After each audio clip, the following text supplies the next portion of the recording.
नमस्ते दोस्तों, स्वागत है आपका ऑडियो एडवेंचर 2.0 चैनल पर, जहां हम सुनाते हैं वो कहानियां जो दिल को छू जाएं और दिमाग हिला दें।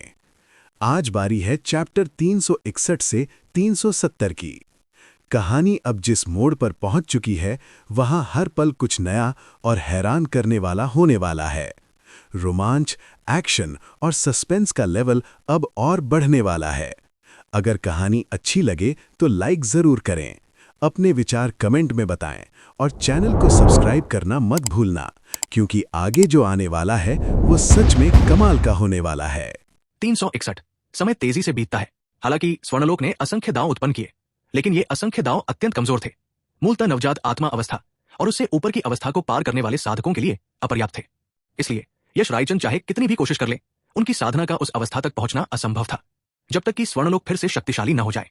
5000 वर्ष और बीत गए। शमशेर लूथरा का देहांत हो गया। यश रायचंद अभी भी नवजात आत्मा अवस्था की पूर्णता तक नहीं पहुंचे थे, लेकिन अब उन्हें कोई चिंता नहीं थी। आखिरकार उनका जीवन काल लगभग अनंत था और साधना संबंधी विषयों पर धीरे धीरे शोध किया जा सकता था। बाद में उन्होंने अपना ध्यान अपने कृपान दांव पर केंद्रित करना शुरू किया। उन्होंने कृपान दांव का लगन से अध्ययन करना शुरू किया। समय इसी तरह धीरे धीरे बीतता गया।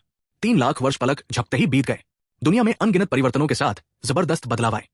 3 लाख साल कई चीजों को बदलने के लिए काफी समय था और दुनिया के साम्राज्य में अनगिनत परिवर्तन हुए थे। फिर भी मौर्य साम्राज्य इस दुनिया में मजबूती से खड़ा रहा। आज बाहरी शत्रुओं ने फिर से हमला किया। 4 नवोदित आत्मा स्तर के साधक। मौर्य साम्राज्य स्वर्णलोक की सबसे उपजाऊ भूमि पर कब्जा किए हुए था, इसलिए स्वाभाविक रूप से कुछ लोग असंतुष्ट थे। इस प्रकार उन्होंने गुप्त रूप से मौर्य साम्राज्य को नष्ट करने की योजना बनाई। 4 नवोदित आत्मा स्तर के साधक मौर्य साम्राज्य के बस की बात नहीं थे। जैसे ही वे राजमहल पहुंचे, एक तेज ऊर्जा ने उन चारों को मार डाला और उनके पीछे की आधी से अधिक सेना को नष्ट कर दिया। यह संकट आसानी से हल हो गया। राजमहल के भीतर सम्राट लूथरा ने आदरपूर्वक प्रणाम किया। धन्यवाद महाराज। यश रायचंद ने अपने हाथ में तलवार पकड़ी हुई थी। वो कुछ नहीं बोले, बस उदासीनता से सिर हिलाया। 3 लाख वर्षों में उनके हृदय स्वभाव में अभूतपूर्व परिवर्तन हुए थे। उनकी आंखों की तीक्ष्णता पूरी तरह गायब हो गई थी। उसकी जगह एक असीम भय और निराशा ने ले ली थी। समय स्वयं एक तलवार के समान था। इस संसार में 3 लाख वर्ष अत्यंत लंबा समय होता है और यदि सावधानी न बरती जाए तो कोई भी आसानी से नष्ट हो सकता है। ठीक वैसे ही जैसे अर्जुन सूर्यवंशी ने पहली बार पुनर्जन्म लिया था और प्रणालीगत अंतरिक्ष में 10 लाख वर्ष बिताए थे। इन वर्षों के दौरान यश रायचंद की तलवार पारलौकिक स्तर तक पहुंच गई थी, जो किसी और के लिए अप्राप्य था। उन्होंने प्रसिद्ध पर्वतों और समुद्रों का भ्रमण भी किया था, लगभग पूरे स्वर्णलोक की यात्रा कर ली थी। अब उन्हें इस संसार के बारे में कोई जिज्ञासा नहीं थी। अब उनकी एकमात्र इच्छा मोक्ष प्राप्त करना थी, लेकिन चाहे उन्होंने कितनी भी कोशिश की, वे इसे हासिल नहीं कर सके। उनके शरीर के भीतर एक सन्नाटा छा गया। यश रायचंद जमीन पर गतिहीन बैठे रहे। क्योंकि उन्होंने दीर्घायु फल का सेवन किया था, इसलिए वे कभी नहीं मरेंगे। वे 50,000 वर्षों तक इसी प्रकार बैठे रहे। यश रायचंद की धुंधली आंखें अचानक अतुलनीय रूप से स्पष्ट हो गई। नहीं, लगता है मैं कुछ भूल गया हूं। मेरा अभी भी एक गुरु है। यश रायचंद को अचानक अपने गुरु द्वारा वर्षों पहले दिए गए आकलन की याद आ गई। मौर्य साम्राज्य की 10 लाख वर्षों तक रक्षा करना। यदि सफल हुआ तो वो थिना हांडाश्याओ संप्रदाय का चौथा शिष्य बन सकता था। उनके आकलन के अनुसार उनके गुरु निश्चित रूप से नवोदित आत्मा अवस्था से ऊपर के साधक थे। यदि मैं 10 लाख वर्षों तक साधना करता रहूं तो क्या मैं फिर से साधना में सफलता प्राप्त कर पाऊंगा? साधना में सफलता प्राप्त करना लगभग यश रायचंद का जुनून, उसकी एकमात्र इच्छा बन गई थी। वो स्वभाव से ही तलवार का दीवाना था। तलवार के अलावा उसे किसी और चीज में कोई रुचि नहीं थी। अचानक एक लक्ष्य मिलने से यश रायचंद का मन बहुत प्रसन्न हुआ और उसकी धुंधली आंखों में नई ऊर्जा आ गई। जैसे जैसे साधक निचले लोकों से आगे बढ़ते हैं, उनकी आयु बढ़ती जाती है और इस बीच एक प्रक्रिया होती है। प्रत्येक चरण का अपना लक्ष्य होता है। यश रायचंद जैसे व्यक्ति के लिए इसे सहन करना वास्तव में बहुत कठिन था। कुछ समय पहले तो उसके मन में आत्महत्या का विचार भी आया था, क्योंकि उसे लगता था कि इस तरह जीना अर्थहीन है। यश रायचंद ने नीचे देखा तो पाया कि उनकी मूल तलवार बेहद जर्जर हो चुकी थी, यहां तक कि उसमें कई दरारें भी पड़ गई थी। यश रायचंद का चेहरा तुरंत बदल गया। इस तलवार का उनके लिए बहुत विशेष महत्व था। ये उनके लिए एक साथी की तरह थी और साथ ही एक करीबी रिश्तेदार की तरह भी। उनके और इस तलवार के बीच एक गहरा रिश्ता बन गया था। अजय, यही तलवार का नाम था। यश रायचंद की आंखों में दुख साफ झलक रहा था। हालांकि यह तलवार एक आध्यात्मिक वस्तु थी, लेकिन अंततः इसकी भी एक निश्चित आयु थी। अतीत में उनकी आध्यात्मिक ऊर्जा ने इसे पोषित किया था, लेकिन इन वर्षों में उनके हृदय स्वभाव में समस्याएं आ गई और उन्होंने अजय पर ध्यान नहीं दिया, जिसके कारण इसकी आध्यात्मिक शक्ति क्षीण हो गई। हाय पुराने मित्र, मैंने सोचा था कि तुम हमेशा मेरे साथ रहोगे, लेकिन मुझे यह उम्मीद नहीं थी कि तुम भी मुझे छोड़ जाओगे। यश रायचंद ने असहाय होकर आह भरी। उन्होंने हाथ बढ़ाकर तलवार को धीरे से सहलाया, लेकिन अगले ही पल तलवार की दरार से अचानक एक चकाचौंध भरी रोशनी निकली। इसके तुरंत बाद अजय बुरी तरह कांपने लगा और उसके भीतर से एक घनी कृपाण ऊर्जा का प्रवाह उमड़ पड़ा। ये क्या है? यश रायचंद स्तब्ध रह गए। उन्हें समझ नहीं आ रहा था कि क्या हो रहा है। कृपाण का शरीर कांप उठा और फिर अजय आकाश में उड़ गया। आकाश तुरंत गरज उठा और काले बादल छा गए। ये क्या हो रहा है? यश रायचंद अचानक खड़े हो गए। उनका चेहरा अत्यंत गंभीर था। उन्हें समझ नहीं आ रहा था कि क्या हो रहा है। अनगिनत बिजली की किरणें अजय की ओर बढ़ने लगी। जैसे जैसे बिजली की किरणें घनी होती गई, पहले से जर्जर सतह टूटने लगी और भीतर का तेज ब्लेड दिखाई देने लगा। ये किस प्रकार का दिव्य हथियार है? इस दिशा में देखने पर यह राजमहल है। मौर्य साम्राज्य से यही उम्मीद थी। उनकी नींव सचमुच भयानक है, तभी उनके पास ऐसा दिव्य हथियार है। ये प्राचीन स्थापित शक्तियां सचमुच शक्तिशाली है, जिनकी नींव अथाह है। बाहर खड़े अनगिनत लोगों ने अपना सिर आकाश की ओर घुमाया। उनकी आंखों में गंभीरता छा गई। शाही महल के अंदर महाराज और पूर्वज एक ही समय पर यश रायचंद के पास पहुंचे। उनकी लंबी और सीधी आकृति को देखकर दोनों के चेहरे विस्मय से भर उठे। आकाश में बिजली कड़की और कुछ देर बाद अजय की सतह पर फैली दिव्य आभा फीकी पड़ गई और वो तेजी से आकाश से नीचे गिर गया। फिर वो सीधे यश रायचंद की ओर बढ़ा और खुशी से उनके चारों ओर चक्कर लगाने लगा। अजय! यश रायचंद का चेहरा उत्साह से भर गया। अजय को देखते हुए उनकी आंखें आश्चर्य और अविश्वास से भरी थी। पहले वाला अजय एक निर्जीव वस्तु जैसा था, लेकिन अब उन्हें स्पष्ट रूप से महसूस हो रहा था कि उसमें आत्मा समाई हुई है। यद्यपि इस दुनिया में साधकों द्वारा उपयोग किए जाने वाले हथियारों को आध्यात्मिक कलाकृतियां कहा जाता था, लेकिन आध्यात्मिक कलाकृति में आध्यात्मिक शब्द आध्यात्मिक ऊर्जा को संदर्भित करता था, न कि वास्तव में ये कि उनमें आध्यात्मिक चेतना होती है। यश रायचंद का अजय आध्यात्मिक चेतना वाला पहला हथियार था। इस दृश्य ने उनके बगल में खड़े दोनों लोगों को भी पूरी तरह से स्तब्ध कर दिया। ये सचमुच एक दिव्य शस्त्र था। यश रायचंद ने गहरी सांस ली। उन्होंने हाथ बढ़ाकर अजय की तलवार की मूठ पकड़ ली। अतुलनीय रूप से तीव्र ऊर्जा निकली, मानो अनगिनत अदृश्य तलवारें चारों दिशाओं में वार कर रही हों। मौर्य साम्राज्य के वर्तमान महापुरुष और महाराज दोनों ही नवोदित आत्मा अवस्था में थे, लेकिन यश रायचंद द्वारा उत्सर्जित ऊर्जा ने उन्हें सहन करना कठिन बना दिया। यद्यपि वे सभी नवोदित आत्मा अवस्था में थे, यश रायचंद की साधना और शक्ति यदि साधना जगत में परिवर्तित भी हो जाए तो कम से कम शुद्धिकरण शून्य अवस्था और उससे ऊपर की युद्ध शक्ति के बराबर होगी। दोनों ने यश रायचंद को भय से देखा। कितना शक्तिशाली! यश रायचंद मुस्कुराए। पुराने मित्र, तुम वापस आ गए। अजय थोड़ा कांपे, मानो प्रतिक्रिया दे रहे हो। तुरंत बाद यश रायचंद ने कुछ दूरी पर खड़े दो लोगों की ओर देखा। वे तुरंत घुटनों के बल बैठ गए। उनके चेहरे श्रद्धा से भरे हुए थे। प्रणाम युद्ध देवता! ये उपाधि उन्हें बहुत समय पहले सम्राट लूथरा ने दी थी और यश रायचंद के लिए इसे सर्वोच्च सम्मान माना जाता था। 362 वेंटियन पुजारी यश रायचंद ने उन दोनों को सिर हिलाकर अभिवादन किया, फिर तुरंत अपने स्थान से गायब हो गए। केवल उनकी आवाज गूंजती रह गई, मैं टहलने जाना चाहता हूं। शाही महल में बहुत समय बिताने के बाद यश रायचंद भी बाहर जाकर देखना चाहते थे कि पहाड़ और जमीनें कैसी हो गई है। शाही महल पहले जैसा था, उससे बहुत अलग हो चुका था। 3 लाख वर्षों में पूरे स्वर्णलोक में अभूतपूर्व परिवर्तन हुए थे। जैसे ही यश रायचंद सड़क पर चले, उन्हें लगा कि सब कुछ अविश्वसनीय रूप से अपरिचित है। उनकी निगाहें अत्यंत शांत थी। चलते चलते यश रायचंद ने स्वर्णलोक के हर कोने की यात्रा करते हुए लगभग 1000 वर्ष बिताए थे। एक ऊंचे पहाड़ पर उन्होंने आश्चर्य भरी निगाहों से आकाश की ओर देखा। आकाश में क्या है? क्या स्वामी आकाश में है? उनके मन में संदेह उत्पन्न हुए। वो बहुत जिज्ञासु था और उसने नवजात आत्मा अवस्था के साधक के रूप में आकाश की ओर उड़ने का प्रयास भी किया। दुर्भाग्यवश वो जितना ऊपर उड़ता गया, उसके शरीर की आध्यात्मिक शक्ति उतनी ही तेजी से कम होती गई और आकाश और पृथ्वी के बीच से एक प्रबल दबाव उत्पन्न हुआ, जिससे उसकी उड़ान की गति काफी धीमी हो गई। इस गति से वो निश्चित रूप से और ऊपर नहीं जा सकता था। इसलिए यश रायचंद को हार माननी पड़ी, लेकिन उसके हृदय में संदेह का बीज बोया गया था। वो वास्तव में आकाश का दृश्य देखना चाहता था। तभी ब्रह्मलोक में स्थित अर्जुन सूर्यवंशी ने अपनी आंखें खोली। उसने अपना सिर नीचे करके अपने भीतर के संसार को देखा तो उसे ब्रह्मलोक के चारों ओर 3 नए प्रकाश बिंदु दिखाई दिए। उनमें से असंख्य दाव धीरे धीरे संघनित हो रहे थे और एक नया संसार धीरे धीरे आकार ले रहा था। अर्जुन सूर्यवंशी मुस्कुराया। लोक हृदय फिर से विकसित हो गया था। समय तेजी से बीत रहा था। दिव्य दरबार भी विकसित और विस्तारित हो रहा था। इस दौरान दिव्य दरबार ने एक और लोक पर विजय प्राप्त कर ली थी और उसकी ख्याति पूरे अमरलोक में फैल चुकी थी। अर्जुन सूर्यवंशी मेघ पर्वत पर लेटे रहे। स्वर्णलोक 10 लाख वर्ष तेजी से बीत गए। कम से कम अर्जुन सूर्यवंशी के लिए तो ये कोई मायने नहीं रखता था।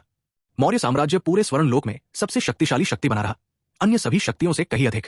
बेशक इसका मुख्य कारण यश रायचंद की उपस्थिति थी, जिन्होंने ये सुनिश्चित किया कि मौर्य साम्राज्य को कभी भी ऐसी बड़ी उथल पुथल का सामना न करना पड़े जिससे उसे गंभीर क्षति हो। इसलिए इन वर्षों में मौर्य साम्राज्य की नींव और भी गहरी हो गई थी, जिसमें कई शक्तिशाली व्यक्ति शामिल थे।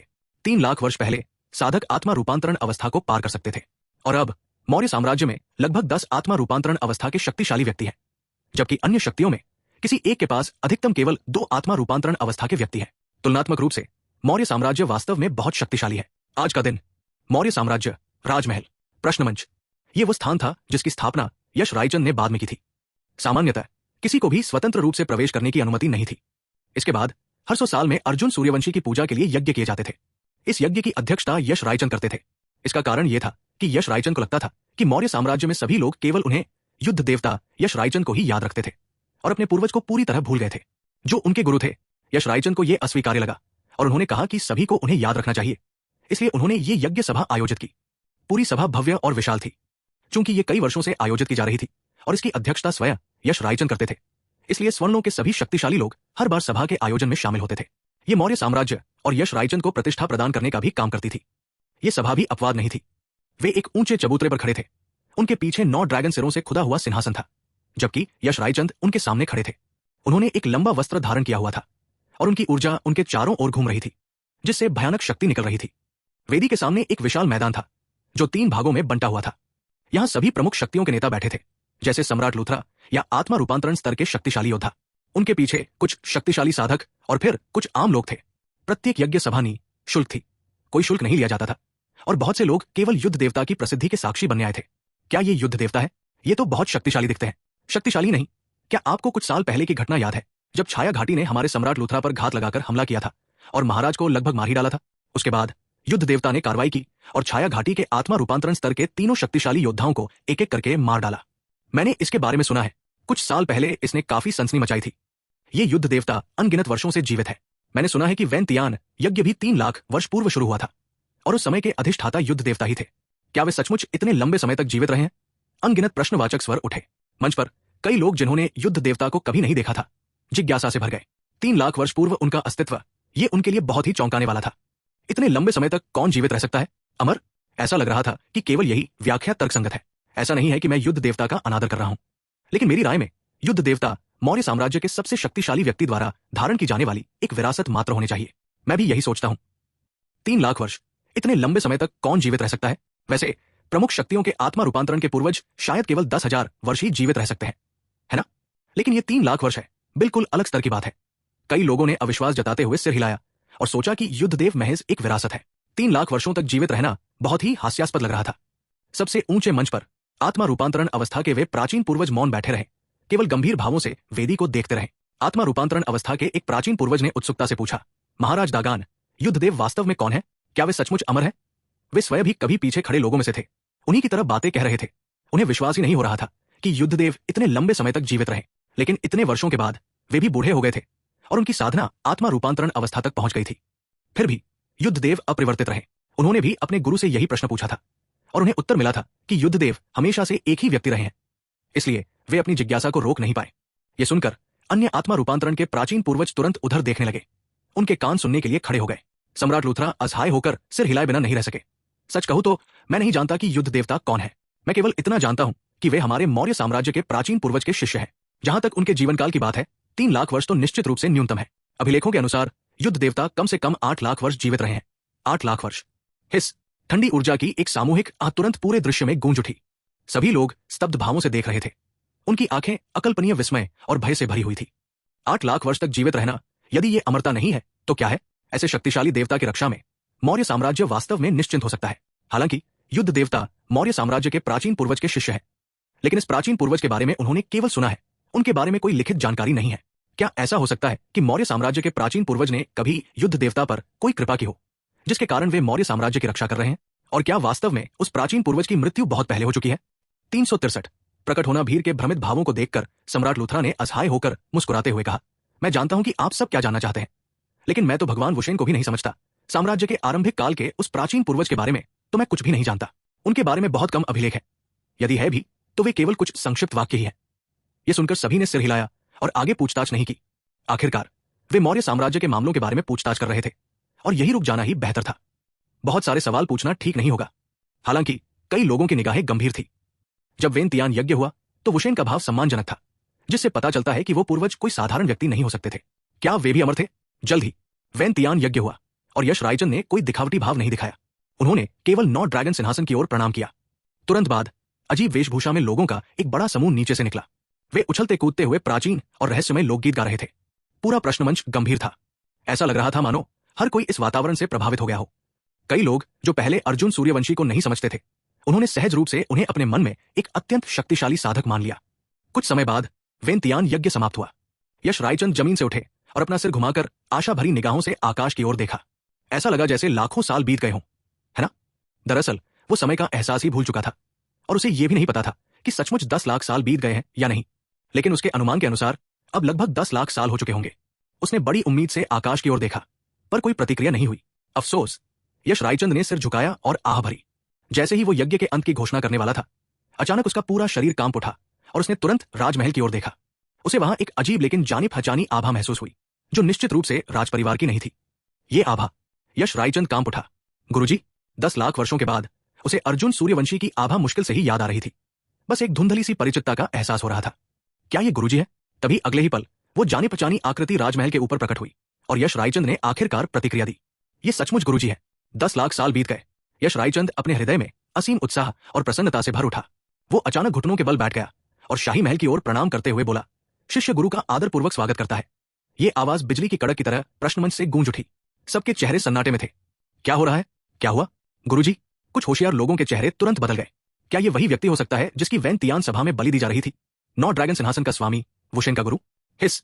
तुरंत ही कुछ लोगों ने गहरी सांस ली और उस दिशा में देखा जिधर यश रायचंद प्रणाम कर रहे थे, लेकिन उन्हें कोई दिखाई नहीं दिया। इसी क्षण एक शांत और सौम्य आवाज सुनाई दी, तुमने इतने वर्षों तक कड़ी मेहनत की है। सभी ने तुरंत वुशेन की ओर देखा और पाया कि अर्जुन सूर्यवंशी किसी अज्ञात स्थान पर यश रायचंद के सामने प्रकट हो चुके थे। यश रायचंद बेहद उत्साहित थे। उन्होंने लाखों वर्षों का इंतजार किया था और अंततः उन्हें गुरु जी का दर्शन हो गया था। अब वो हर दिन केवल गुरु के आगमन का ही इंतजार करता था और आखिरकार उसकी ये इच्छा पूरी हो गई थी। शिष्य थका नहीं है, ये सचमुच वही है। दर्शन मंच के ठीक आगे सम्राट लूथरा अचानक खड़े हो गए। उनका चेहरा आश्चर्य से भरा हुआ था। मौर्य साम्राज्य के प्राचीन पूर्वज, न केवल वे बल्कि शाही परिवार और अन्य गुटों के सभी लोगों के चेहरे पर भय के भाव थे। वुशेन के गुरु कोई काल्पनिक पात्र नहीं, बल्कि एक वास्तविक व्यक्ति थे। जो व्यक्ति वुशेन से इतना सम्मान प्राप्त कर सकता है, वो निश्चित रूप से वुशेन से कमजोर नहीं होगा। कुछ क्षणों के आश्चर्य के बाद सम्राट लूथरा ने तुरंत प्रतिक्रिया दी। वे तेजी से दर्शन मंच से नीचे उतरकर यज्ञ वेदी के आधार पर गए। फिर अर्जुन सूर्यवंशी के सामने घुटने टेककर प्रणाम किया। वंशज हर्ष लूथरा प्राचीन पूर्वज को आदरपूर्वक प्रणाम करते हैं। शाही परिवार के अन्य आत्मा रूपांतरण चरण के साधकों ने भी तुरंत उनका अनुसरण किया और अर्जुन सूर्यवंशी के सामने घुटने टेककर प्रणाम किया। अन्य पक्षों के लोग भी खड़े रहने की हिम्मत नहीं कर पाए। वे सभी दर्शक मंच से नीचे उतरे और अर्जुन सूर्यवंशी के सामने घुटने टेक दिए। यद्यपि अर्जुन सूर्यवंशी उनके पूर्वज नहीं थे, फिर भी उनकी पहचान, प्रतिष्ठा और शक्ति अतुलनीय थी। ऐसे में सम्मान दिखाना उचित ही था। यह दृश्य देखकर कई अन्य लोग भी घुटने टेकने लगे, जिनमें सबसे पीछे खड़े आम लोग भी शामिल थे। अर्जुन सूर्यवंशी ने सिर घुमाकर एक नजर डाली, फिर हल्की मुस्कान के साथ बोले, ऐसा लगता है कि आपने इन वर्षों में मौर्य साम्राज्य की बहुत अच्छी तरह रक्षा की है, इसलिए आपका मूल्यांकन उत्तीर्ण माना जाता है। अब से आप हिना हांडा श्याओ संप्रदाय के चौथे शिष्य होंगे। अर्जुन सूर्यवंशी की आवाज समाप्त होते ही यश रायचंद का चेहरा अतुलनीय उत्साह से भर गया। धन्यवाद गुरुजी। अर्जुन सूर्यवंशी ने सिर हिलाया, फिर घुटनों के बल बैठे लोगों की ओर देखकर शांत और उदासीन स्वर में कहा, इस धनुष को एक अनुष्ठानिक भेंट माना जा सकता है, इसलिए मैं आपको एक छोटा सा उपहार देता हूं। बोलते ही उन्होंने अपना हाथ उठाया और लहराया और तुरंत ही पूरे मौर्य साम्राज्य में आध्यात्मिक वर्षा होने लगी। वर्षा बहुत तीव्र थी। अंडे के आकार की बूंदें लगातार गिर रही थी। पूरा मौर्य साम्राज्य मानो शुद्ध हो गया था। विशेष रूप से प्रश्नमंच में एक समृद्ध दांव आभा हवा में व्याप्त थी और कई आत्मा रूपांतरण स्तर के साधकों ने प्रत्यक्ष रूप से मोक्ष प्राप्त कर लिया। कम साधना स्तर वाले साधकों ने प्रत्यक्ष रूप से कई लोगों को पार कर लिया। क्या मैं सचमुच सीधे ही नवजात आत्मा स्तर में पहुंच गया? हे भगवान, मैं तो सीधे ची संघनन के प्रारंभिक चरण से नींव स्थापना के मध्य चरण में पहुंच गया। ये कैसा अद्भुत अवसर है। मैं तो अभी 13 साल का ही हुआ हूं।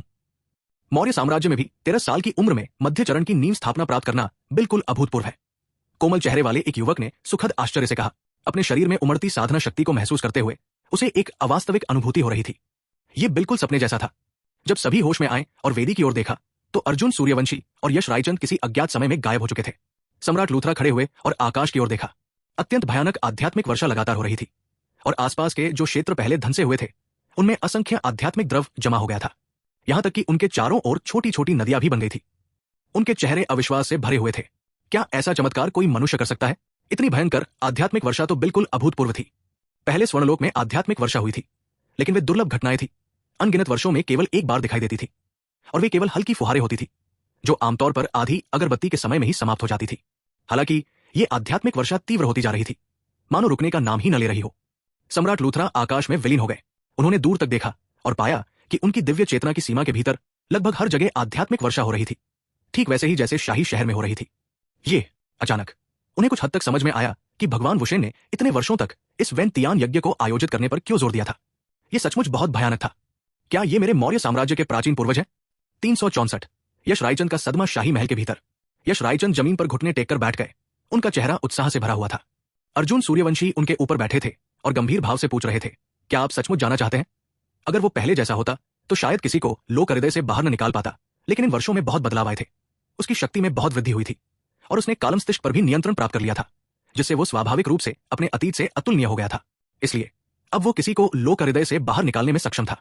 यश रायचंद ने बिना किसी संकोच के कहा, गुरुजी, मैं जाना चाहता हूं। यहां साधना की प्रगति बहुत धीमी है। अगर मैं इसी तरह चलता रहा तो पता नहीं कब मैं गुरुजी की तरह इस दुनिया में विचरण कर पाऊंगा। यह निर्णय उसने बहुत पहले ही ले लिया था। अर्जुन सूर्यवंशी के लौटते ही वो उनके पीछे पीछे चला जाएगा। यश रायचंद के मन में गुरुजी का इस लोक तक पहुंचना यही दर्शाता है कि वो इस लोक के थे ही नहीं। वर्षों के दौरान उसने स्वर्णलोक की स्थिति को भी समझ लिया था।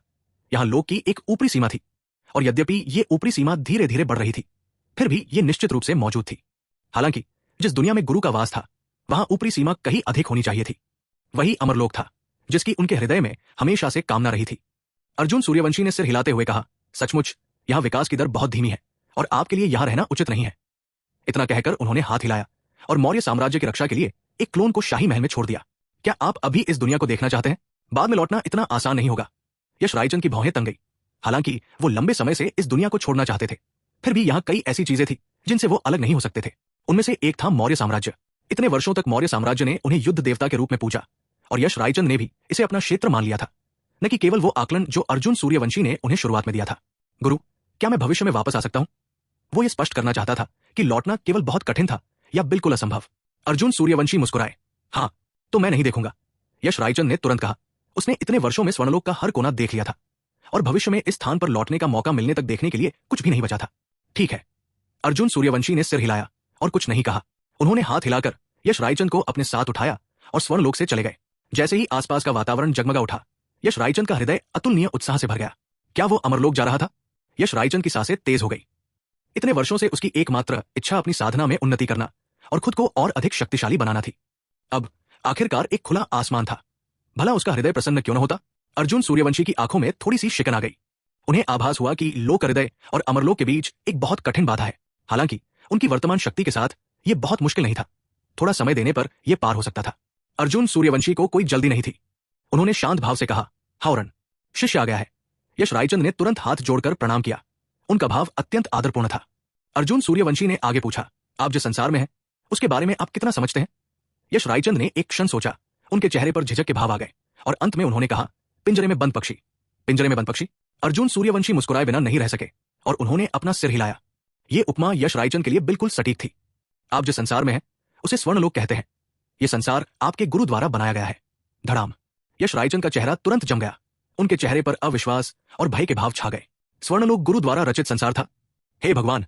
यश रायचंद का मुंह खुला रह गया, मानो उसका दिल रुक गया हो।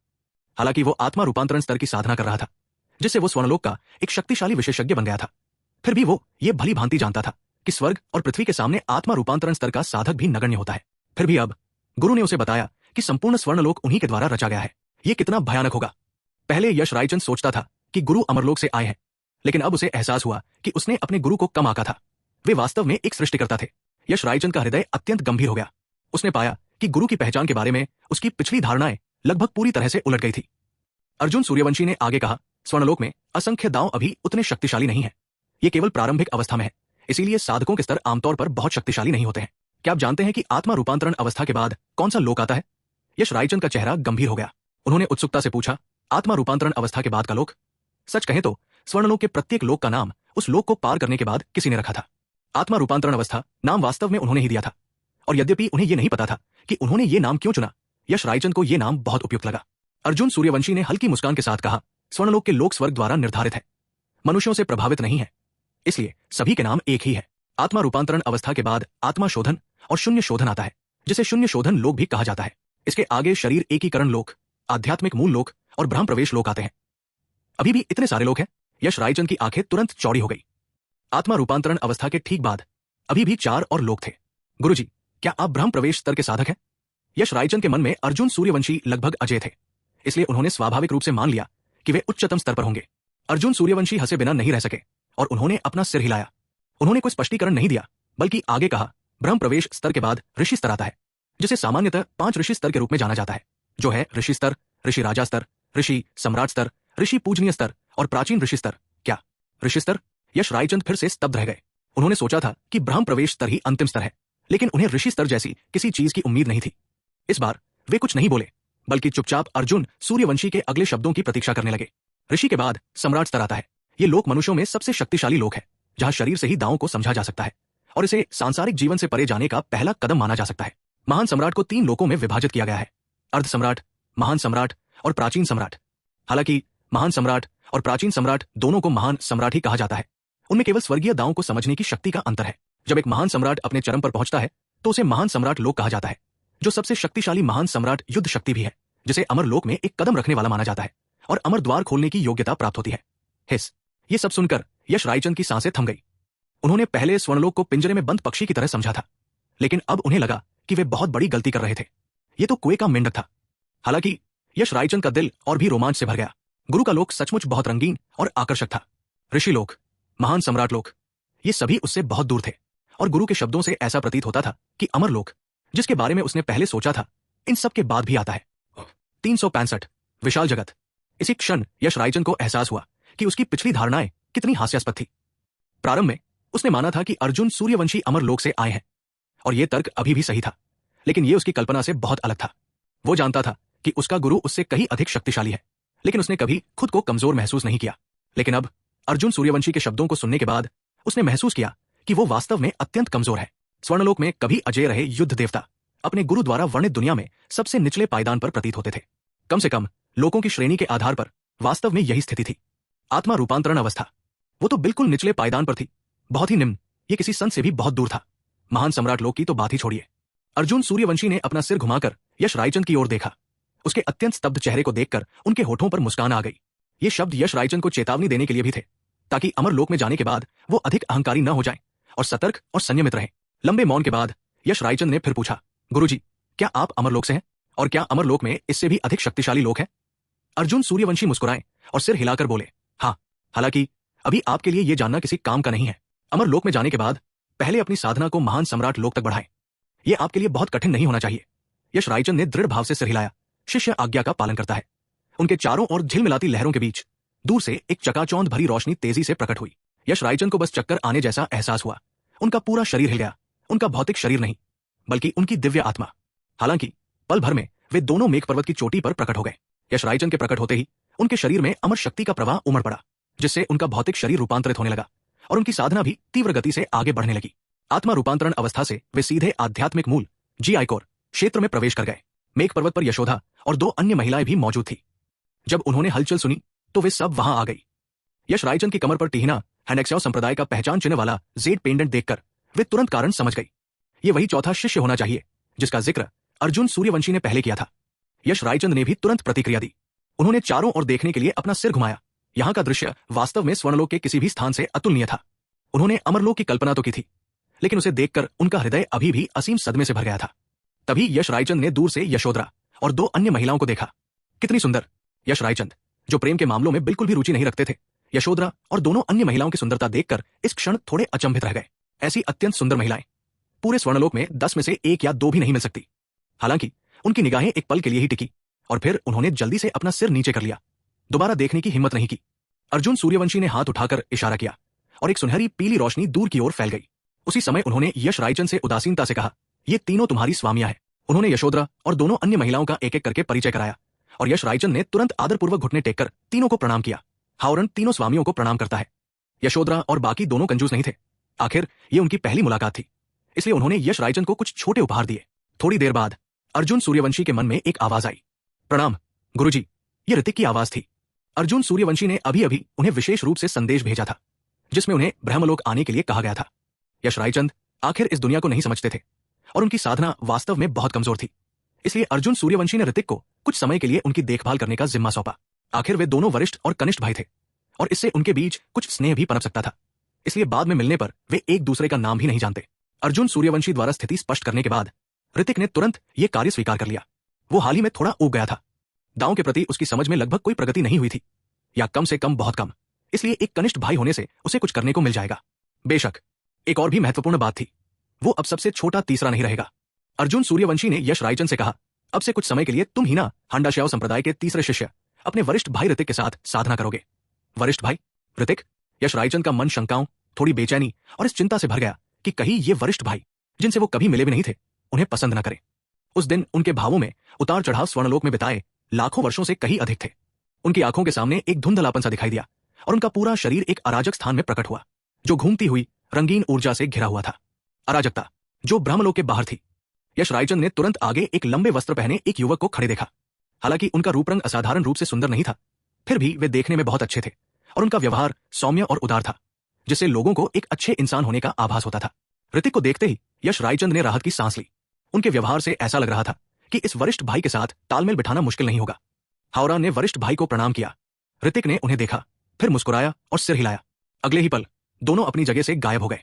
ऋतिक स्वर्णलोक जा चुका था, इसलिए उसने तुरंत महसूस किया कि यश रायचंद वहीं से है, और वो ये भी जानता था कि उसकी साधना बहुत कमजोर है। वो तुरंत समझ गया कि अर्जुन सूर्यवंशी ने यश रायचंद को उसे ले जाने के पीछे क्या उद्देश्य रखा था। ऋतिक सीधे यश रायचंद को अमरलोक के सबसे कमजोर लोक में ले गया। पिछले 10 लाख वर्षों में दिव्य दरबार ने तारालोक, वानशिंग के बाद के लगभग सभी लोगों को अपने अधीन कर लिया था। हालांकि बाद के कई लोग ऐसे थे जिन पर दिव्य दरबार का कोई खास प्रभाव नहीं पड़ा। उसने केवल सैनिकों को तैनात किया और उन लोगों की प्रमुख सेनाओं से वार्षिक रूप से दिव्य दरबार को भेंट ली। मूल रूप से 20 से ऊपर के लोगों में कोई शक्तिशाली साधक नहीं थे। दिव्य दरबार ने उन लोगों पर कब्जा इसलिए किया क्योंकि उनका नारा था अमरलोक को एकजुट करना। इसलिए उन कमजोर लोगों को भी दिव्य दरबार को अपने अधीन लाना ही था। दोनों जल्दी ही नवसूर्य लोक पहुंच गए। भाई, तुम्हारा प्रशिक्षण यहीं से शुरू होगा। ब्रह्मलोक, मेघ पर्वत। अर्जुन सूर्यवंशी अपने छोटे से आंगन में लौट आए। उन्होंने हाथ उठाकर मुकेश मेहरा को अपनी बाहों में भर लिया और उनके कोमल शरीर को महसूस किया। मुकेश मेहरा निजी तौर पर काफी बोल्ड कपड़े पहनती थी, लेकिन मेघ पर्वत आने के बाद उनका पहनावा और भी साहसी हो गया, खासकर जब अर्जुन सूर्यवंशी आसपास होते थे। ये एक तरह से खुला प्रलोभन था, बिल्कुल मुकेश मेहरा की तरह। उन्होंने बस एक पतली सफेद लंबी पोशाक पहनी हुई थी।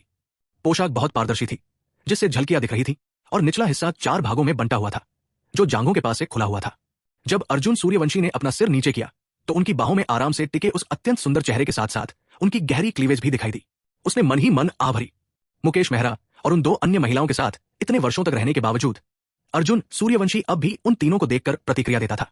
मुकेश मेहरा ने अर्जुन सूर्यवंशी के इस असामान्य व्यवहार को महसूस किया। उसने तुरंत अपना गोरा और कोमल पैर उठाया और धीरे से अर्जुन सूर्यवंशी के गुप्तांग पर रखा। फिर शरद ऋतु की लहरों जैसी आंखों से अर्जुन सूर्यवंशी की ओर देखा और मीठी कोमल आवाज में बोली, पति। मुकेश मेहरा पहले से ही बेहद खूबसूरत थी, और उस क्षण उसके आकर्षक व्यवहार और मीठी आवाज ने अर्जुन सूर्यवंशी के दिल को तुरंत पिघला दिया। हालांकि अर्जुन सूर्यवंशी ने मुकेश मेहरा को गहरी बातचीत के लिए नहीं उठाया, बल्कि उसे अपनी बाहों में कसकर पकड़ लिया। शिनेर, तुम सबका साथ पाकर कितना अच्छा लग रहा है। अर्जुन सूर्यवंशी की आवाज हल्की और प्रसन्न थी। मुकेश मेहरा ने अपने कदम रोक दिए। उनकी खूबसूरत निगाहें अर्जुन सूर्यवंशी पर टिकी थी, और फिर उन्होंने हाथ बढ़ाकर उनकी गर्दन में अपनी बाहें डाल दी। तो हमें हमेशा साथ रहना होगा। अर्जुन सूर्यवंशी हल्के से मुस्कुराए। हाँ, हमेशा साथ। वर्षों बीतने के साथ साथ जैसे जैसे अर्जुन सूर्यवंशी का स्तर बढ़ता गया, हर चीज के प्रति उनकी धारणा भी बदलती गई। वे दांव के जितने करीब आते गए, उतने ही दांव के समान होते गए, और दांव निर्मम है। अर्जुन सूर्यवंशी ने यह भी महसूस किया कि इन वर्षों में उनकी कई चीजों में रुचि कम हो गई थी, और अब उनमें वो जोश नहीं रहा था जो पहले हुआ करता था। सौभाग्य से मुकेश मेहरा जैसी स्त्रियां जो उनके साथ थी, अब भी उनमें भावनात्मक उतार चढ़ाव ला रही थी, अन्यथा उनका जीवन निश्चित रूप से नीरस हो जाता। उस सुंदरी के कोमल शरीर को अपनी बाहों में थामे अर्जुन सूर्यवंशी बेहद सहज महसूस कर रहे थे, और उनके दिल में थोड़ी बेचैनी भी थी। तुरंत बाद उन्होंने मुकेश मेहरा को उठाया और कमरे में चले गए। मुकेश मेहरा ने अपने कोमल हाथों को आगे बढ़ाया, उन्हें अर्जुन सूर्यवंशी की गर्दन में डाल दिया। उनके चेहरे पर थोड़ी शर्म और उम्मीद झलक रही थी। घर के अंदर से आती आवाजें लंबे समय तक बिना किसी मनता के जारी रही। अगले दिनों में अर्जुन सूर्यवंशी मेघ पर्वत पर संतानोत्पत्ति में व्यस्त रहे।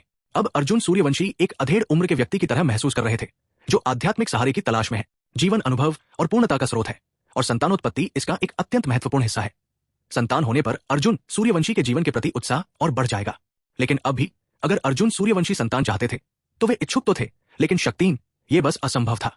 मेघ पर्वत पर 3 महीने रहने के बाद अर्जुन सूर्यवंशी वहां से निकलकर ईशानी व्यापार संघ के मुख्यालय आ गए। जब से दिव्य दरबार का विस्तार हुआ था, राजकुमारी ईशानी ने वाणिज्य संघ के मुख्यालय को तारालोक, वानशिंग के केंद्र में स्थानांतरित कर दिया था।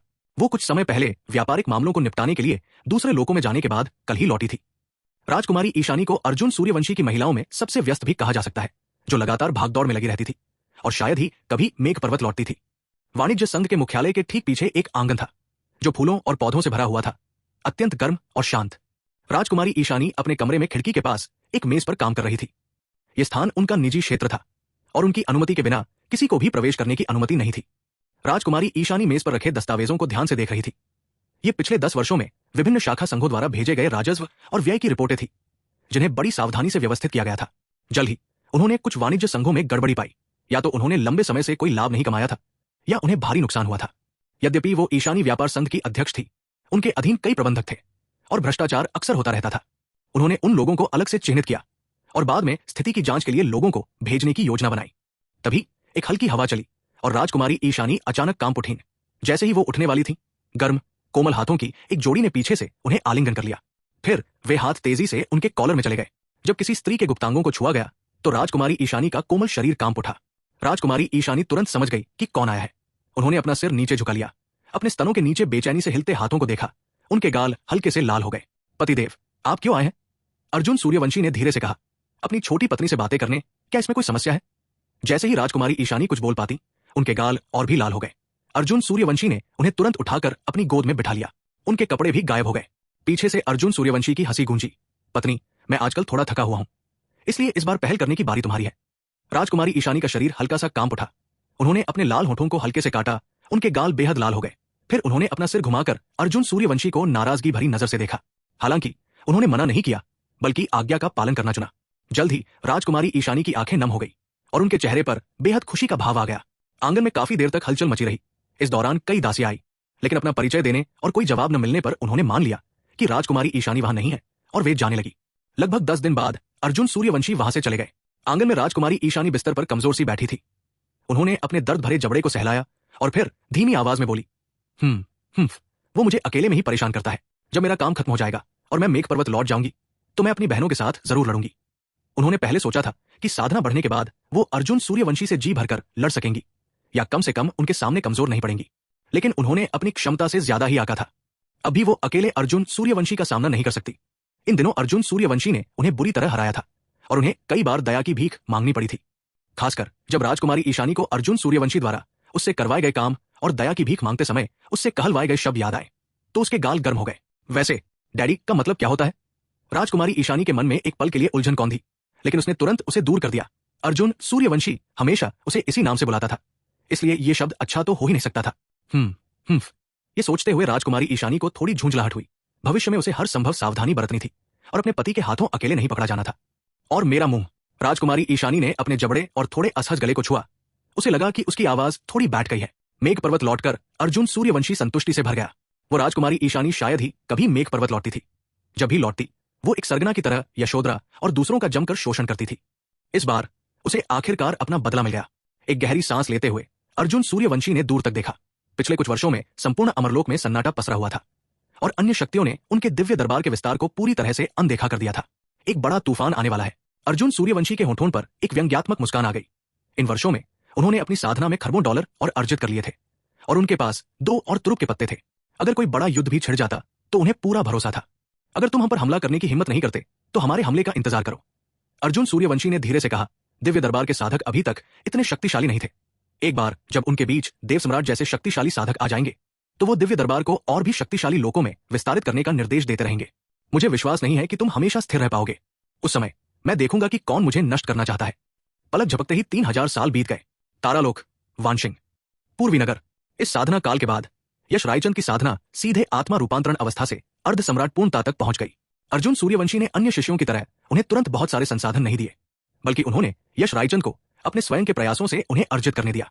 उन्होंने ऐसा इस उम्मीद में किया कि यश रायचंद अमरलोक पहुंचने से पहले और अधिक साधना करेंगे, जिससे उनका मन पर्याप्त रूप से परिपक्व हो जाएगा और फिर अमरलोक पहुंचने के बाद उन्हें और अधिक संसाधन दिए जाएंगे। यद्यपि यश रायचंद 10 लाख वर्षों से जीवित थे, स्वर्णलोक में उनकी शक्ति लगभग अजेय थी और वे अमरलोक के साधकों की चालों से बहुत परिचित नहीं थे। उनके लिए पहले अनुकूलन करना निश्चित रूप से अच्छा था। 367 सम्राट फल। हालांकि वर्षों में यश रायचंद का विकास भी स्पष्ट रूप से दिखाई दे रहा था। उनकी आंखों की तीक्ष्णता गायब हो गई थी, उसकी जगह शांति का भाव आ गया था। सम्राट पैटर्न फल। इसके साथ मैं सीधे महान सम्राट क्षेत्र में प्रवेश कर सकता हूं। यश रायचंद के स्वर में खुशी की झलक थी। उनका शरीर अपेक्षाकृत साधारण था, बस एक सर्वोच्च आध्यात्मिक मूल। महान सम्राट क्षेत्र में प्रवेश करने के लिए उन्होंने वर्षों तक जीवन मरण की इतनी परीक्षाओं का सामना किया था कि उन्हें शायद ही सब याद हो। नीलामी से इस सम्राट श्रेणी के फल को प्राप्त करने के लिए वे लगभग मर ही गए थे, लेकिन सौभाग्य से अंततः उन्हें यह फल मिल गया। जैसे ही वे शहर छोड़कर एकांतवास के लिए उपयुक्त स्थान खोजने की तैयारी कर रहे थे, अचानक कई लोगों ने उनका रास्ता रोक लिया। सफेद वस्त्र पहने नेता के चारों ओर एक निर्मम आभा थी। उसके बगल में चापलूसी भरे चेहरे वाला एक विनम्र अधीनस्थ खड़ा था। इन दोनों में से कोई भी यश रायचंद के लिए कोई खतरा नहीं था। खतरा केवल सफेद वस्त्र पहने युवक के पीछे खड़े उस वृद्ध पूर्वज से था, जिससे उन्हें अत्यधिक दमन का एहसास हो रहा था। एक महान सम्राट साधक, हालांकि यश रायचंद निश्चित नहीं थे, फिर भी उन्हें आभास हुआ कि तीनों आगंतुकों के इरादे बुरे थे। क्या यह सम्राट श्रेणी के फल के कारण हो सकता है? ऐसा नहीं होना चाहिए। सम्राट पैटर्न का फल bright moon chamber of commerce द्वारा आयोजित नीलामी में खरीदा गया था और उन्होंने ग्राहक की गोपनीयता बनाए रखी, इसलिए उन्होंने ये खुलासा नहीं किया कि इसे किसने खरीदा। सफेद वस्त्रधारी युवक ने यश रायचंद की ओर देखा, फिर अपनी आंखें सिकोड़कर हल्की मुस्कान के साथ कहा, साथी दाऊवादी, क्या आप ही तलवार साधक यश रायचंद हैं? यश रायचंद ने तुरंत सिर हिलाया और हाथ जोड़कर कहा, क्या मैं पूछ सकता हूं कि आपका क्या काम है, मित्र? सफेद वस्त्रधारी युवक ने सिर हिलाया और कुछ तिरस्कारपूर्ण लहजे में कहा, बुरा नहीं, आपका स्वभाव वाकई असाधारण है। युवक, मैं हांडा परिवार का स्वामी हितेश हांडा हूं। आपने मेरा नाम तो सुना ही होगा। पूरे पूर्वी नगर में ऐसा कोई नहीं है जो मुझे न जानता हो। मैं आपको स्वामी के अधीन होने का मौका दे रहा हूं। संयोग से मेरे पास भी ऐसा कोई अधीनस्थ नहीं है। हितेश हांडा का लहजा स्पष्ट था। वो यश रायचंद से कोई चर्चा नहीं कर रहे थे। उनकी नजर में यश रायचंद के लिए उनके सामने आत्मसमर्पण करना एक बड़ा सम्मान था। हालांकि यश रायचंद थोड़ा नाराज हुए। ये उनके सम्राट स्तर के फल के लिए नहीं, बल्कि उन्हें अपने अधीन स्वीकार करने के लिए था। यश रायचंद स्वाभाविक रूप से अनिच्छुक थे, लेकिन हांडा परिवार पूर्वी नगर के शीर्ष परिवारों में से एक था और हितेश हांडा की नगर में प्रतिष्ठा कम नहीं थी। वो पूरी तरह से निकम्मे तो नहीं थे, लेकिन बहुत अच्छे भी नहीं थे। उनमें कुछ क्षमता तो थी, लेकिन बहुत अधिक नहीं। हालांकि यश रायचंद ने सुना था कि हितेश हांडा प्रतिशोध लेने वाले स्वभाव के थे। अगर उन्होंने सीधे तौर पर इनकार किया तो इससे निश्चित रूप से दूसरे पक्ष की शत्रुता उत्पन्न हो जाएगी। आखिरकार वो केवल एक अर्ध सम्राट साधक थे और उनके और हांडा परिवार जैसे परिवार के बीच, जिसमें अमरता के विशेषज्ञ थे, बहुत बड़ा अंतर था। कुछ देर सोचने के बाद हितेश हांडा ने अपेक्षाकृत शांत स्वर में कहा, युवक है, मैं ये कार्य दिवसों में स्वतंत्र और निर्बल रहने का आदी हूं, इसलिए मैं क्षमा चाहता हूं। ये शब्द कहते ही हितेश हांडा की आंखें सिकुड़ गई और उनके शरीर से एक शीतलता का संचार हुआ। तुम मना करते हो? उन्होंने ये उम्मीद नहीं की थी कि जिस व्यक्ति ने स्वयं एक नश्वर क्षेत्र के साधक को अपना अधीनस्थ बनाने की पेशकश की थी, उसे मना कर दिया जाएगा। यश रायचंद को चुप देखकर हितेश हांडा ने बर्फीली आंखों से कहा, तुम्हें सचमुच अपनी भलाई का ज्ञान नहीं है। एक मामूली अर्ध सम्राट साधक की हिम्मत कैसे हुई स्वामी को मना करने की? तुम तो बस एक चींटी हो। स्वामी की अवज्ञा करोगे तो मर जाओगे। उनके शब्द समाप्त होते ही उनके बगल में बैठे बूढ़े व्यक्ति ने तुरंत अपना हाथ उठाया और लहराया, जिससे एक प्रचंड लहर जैसी शक्ति प्रवाहित हुई। हालांकि यश रायचंद की गति उनसे भी तेज थी। बूढ़े आदमी की हलचल भांपते ही उसने तुरंत अपनी तलवार की मूठ खींची और फिर जोरदार वार किया। वो कभी भी संकोची नहीं था, खासकर ऐसे मामलों में संकोच करने की कोई जरूरत ही नहीं थी। अब तक यश रायचंद की तलवारबाजी की कला में कोई बदलाव नहीं आया था। वो हमेशा झुकने के बजाय तोड़ना पसंद करता था, चाहे सामने वाला अमर लोक के साधक परिवार से ही क्यों न हो। जब तक वे उसके रास्ते में रुकावट बनते हैं, वे मरने के ही लायक है। भयानक तलवारबाजी की शक्ति एक बिंदु पर केंद्रित हुई और फिर तेजी से बूढ़े आदमी की ओर बढ़ी। एक मामूली अर्ध सम्राट लोक का व्यक्ति पलटवार करने की हिम्मत करता है? तुम मौत को दावत दे रहे हो। उसके शरीर से महान सम्राट की शक्ति निकल रही थी। अर्ध सम्राट और महान सम्राट के बीच बहुत बड़ा अंतर था और वो महान सम्राट लोक से बस एक कदम दूर था। उनके आमने सामने होने से तुरंत ही कई लोगों का ध्यान आकर्षित हुआ और कई दर्शक उस दृश्य की ओर देखने लगे। हितेश हांडा, अब वो किसे मार रहा है? ये व्यक्ति इतना गंभीर क्यों दिख रहा है? मुझे अब याद आया, ये वही कृपाण साधक यश रायचंद लगता है। लेकिन इसने हितेश हांडा को कैसे नाराज किया? इसके लिए क्या कारण चाहिए? ये यश रायचंद तो बस एक नश्वर साधक है और इसका कोई पूर्व ज्ञान नहीं है। हितेश हांडा कौन है? हांडा परिवार का युवा स्वामी। बिना पूर्व ज्ञान वाले नश्वर साधक को मारना मुर्गी मारने जैसा है ना? छी, ये तो बस अपने पीछे हांडा परिवार का सहारा ले रहा है। क्या इसकी अपनी साधना केवल अर्ध सम्राट मध्य स्तर की ही नहीं है? कई लोगों ने हितेश हांडा को नीचा समझते हुए तिरस्कार दिखाया। बेशक किसी को भी विश्वास नहीं था कि यश रायचंद बच पाएगा। हालांकि हितेश हांडा कोई बहुत बड़ा साधक नहीं था, लेकिन उसका पूर्व ज्ञान था। अमर क्षेत्र के विशेषज्ञों वाले परिवार के लिए अर्ध सम्राट साधक को मारना बहुत आसान था। नवसूर्य लोक में भी बहुत अधिक शक्तिशाली साधक नहीं थे। ये अमरलोक के बिल्कुल निचले स्तर पर स्थित था। इसके अलावा पूर्वी नगर नवसूर्य लोक के किनारे पर था, एक ऐसा स्थान जहां भूदेव को शक्तिशाली साधक कहा जा सकता था और मानवदेव साधक को अमर कहा जा सकता था। महान सम्राट अर्ध सम्राट स्तर के साधक भी श्रेष्ठ अस्तित्व और अपेक्षाकृत सामान्य शक्तिशाली साधक थे। हालांकि जैसे ही चर्चा शुरू हुई, अचानक दूर से एक जोरदार विस्फोट की आवाज सुनाई दी। पलक झपकते ही धूल का गुबार उठा और यश रायचंद बिजली की तरह पूर्वी नगर के बाहर की ओर तेजी से बढ़े। अपने मूल स्थान पर हितेश हांडा और उनके बगल में खड़े दो लोग खून के तालाब में गिर पड़े थे। उनमें ऊर्जा का कोई अंश नहीं बचा था। क्या कोई तुरंत खड़ा हो गया? क्या यश रायचंद ने वास्तव में विभिन्न लोकों के महान सम्राट विशेषज्ञ को मार डाला? कई लोगों के चेहरे पर आश्चर्य के भाव थे। वे यश रायचंद की युद्ध शक्ति से स्पष्ट रूप से चौंक गए थे। पूर्वी नगर में अर्ध सम्राट स्तर के योद्धा द्वारा महान सम्राट स्तर के योद्धा को हराना पहले से ही एक दुर्लभ उपलब्धि मानी जाती थी। यश रायचंद के पास वास्तव में इतनी युद्ध शक्ति है, यह सचमुच डरावना है। हाँ, मैं हितेश हांडा के बगल वाले व्यक्ति को भी जानता हूं। वो महान सम्राट स्तर से बस एक कदम दूर था और यश रायचंद तो केवल अर्ध सम्राट मध्य स्तर का साधक है। फिर भी उसने ये उपलब्धि हासिल कर ली। डरावना, सचमुच कुछ हद तक डरावना। लेकिन हितेश हांडा को मारने के बाद हांडा परिवार चुप नहीं बैठेगा। ये बहुत दुख की बात है कि ये विलक्षण प्रतिभा वाला योद्धा यश रायचंद अब अंत के लिए विवश हो जाएगा। किसी ने सिर हिलाया और आह भरी। उसका चेहरा पछतावे से भरा था। हितेश हांडा हांडा परिवार का युवा स्वामी था। उसके पिता मानवदेव साधक थे। यश रायचंद तो केवल अर्ध सम्राट था। वो भला कहाँ भाग सकता था? सच में, जैसे ही ये शब्द मुंह से निकले, शहर में कहीं से अचानक एक भयानक आभा उठी और तेजी से यश रायचंद की ओर बढ़ गई। अरे दरिंदे, मेरे बेटे को मारने की तुम्हारी हिम्मत कैसे हुई? 368 छोटे भाई, इतनी मेहनत क्यों कर रहे हो? अध्याय 368 छोटे भाई, इतनी बेताबी से क्यों लड़ रहे हो? ये हरीश हांडापेंग है, हांडा परिवार के बड़े पूर्वज। इन्हें किसने उकसाया? क्या तुमने अभी नहीं सुना? लगता है कि बड़े पूर्वज के बेटे की हत्या कर दी गई है। उनका इकलौता बेटा था, जो हितेश हांडा होना चाहिए। इसमें कोई हैरानी नहीं कि हरीश हांडापेंग इतने गुस्से में है। किसी ने उनके बेटे को छूने की हिम्मत की और देखने से लगता है कि यह पूर्वी नगर में हुआ है। ये लोग बहुत ही बेशर्म है। हालांकि हितेश हांडा भी कोई अच्छा इंसान नहीं था। उसकी मौत को लोगों के लिए नुकसान को खत्म करना माना जा सकता है, लेकिन यह थोड़ा अतार्किक है। कई लोग सिर हिलाए बिना और आह भरे बिना नहीं रह सके, मानो किसी राक्षस का वध करने वाले योद्धा का शोक मना रहे हों। पूर्वी नगर जैसे स्थान पर मानवदेव स्तर के साधक का अभी भी काफी प्रभाव था। इसलिए हरीश हांडापेंग के बारे में बात करते समय कई लोगों की आंखों में श्रद्धा का भाव झलक रहा था। कई लोग दूर से हरीश हांडापेंग का पीछा करते हुए तमाशा देखने का आनंद ले रहे थे, ये देखने के लिए कि आगे क्या होता है। दूसरी ओर हितेश हांडा को मारने के बाद यश रायचंद घबराकर भागने लगा। वो जानता था कि हांडा परिवार उसे आसानी से नहीं छोड़ेगा। अपने पीछे से तेजी से आती हुई शक्तिशाली ऊर्जा को महसूस करते ही यश रायचंद का चेहरा तुरंत बदल गया। वे इतनी जल्दी पकड़ रहे हैं? यश रायचंद की गति अचानक बढ़ गई। मानवदेव स्तर का साधक इस समय उसके लिए लगभग अजय प्रतिद्वंदी था। यदि वो महान सम्राट स्तर का होता तो वो अपनी जान की बाजी लगाकर भी लड़ सकता था और कम से कम 30% जीत की संभावना थी।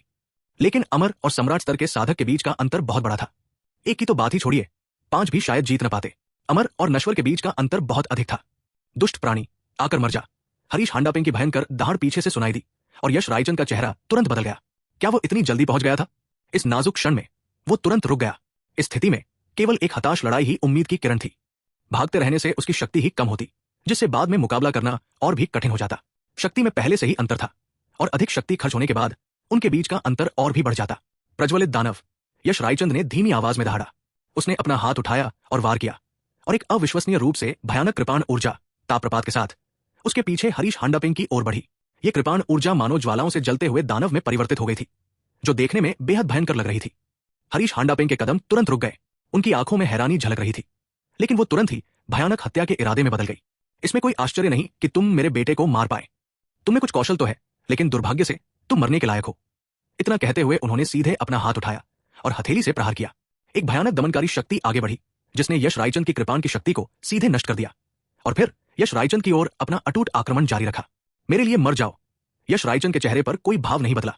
उन्होंने अपनी कृपाण फिर से उठाई और नीचे की ओर वार किया। अंधकारमय दानव। जैसे ही उनकी आवाज समाप्त हुई, हरीश हांडापेंग के बगल में अचानक एक भयानक शक्तिशाली कृपाण ऊर्जा उत्पन्न हुई। जैसे ही यश रायचंद का हाथ नीचे गिरा, उस कृपाण ऊर्जा ने हरीश हांडापेंग पर भी जोरदार प्रहार किया। यह साधना तकनीक यश रायचंद ने पहले ही प्राप्त कर ली थी। प्रज्वलित दानव प्रत्यक्ष आक्रमण था, जबकि अंधकारमय दानव आक्रमण का द्वितीय चरण था। कई लोग अपना ध्यान धधकते दानव पर केंद्रित करते, लेकिन उसका असली शक्तिशाली प्रहार वास्तव में अंधकार दानव में था। बैंग!